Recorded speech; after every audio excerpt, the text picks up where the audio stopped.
Takazvarwawo tiri 2 mumba medu. Ini ndini musikana mukuru nemukomana ane 20 years.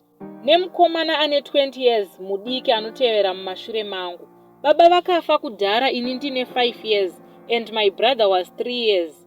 Mai vakashingirira kutirera kusvika nhasi uno, vachishungurudzwa nehama dzababa but vakashingirira havo.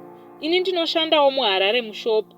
Hanzvadzi yangu iyi inonditevera akazoendawo kumhiri kwaLimpopo about 2 years back. Zvino ndakatanga kuona kuti ave kurukwa musoro, ave kuisa nail polish panzwara and zvese zvekuda kungoita kunge mukadzi, kuisa mhete, kudidi. At first tichikura airatidza kuita zvinhu zvechikadzi, like kufarira zvechikadzi, but ndakangoti maybe nyaya yekuti anogara nevakadzi ini namai vangu. Zvino last 2 weeks ago he shocked me telling me kuti he is gay. Ini hezvo naiwe waidi kutaura kudhara uri mwana pawakatanga kuzviona, because iye anoti kubva ari kuprimary aizviita asi aitya kutaura because tinotobvawo kumusha hedu and vanhu vemuZimbabwe havazvide zveugay izvi. Mai variko kumusha pavave kuti vana ndayarutsa nawo, uyu ndipo paanotangawo kuita zveugay.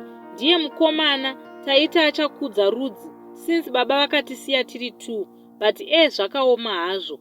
Amai handisati ndavaudza, ndiri kutotya kuti vanofa neBP. Iye ndamuti usatomboudza hako amai vangarware.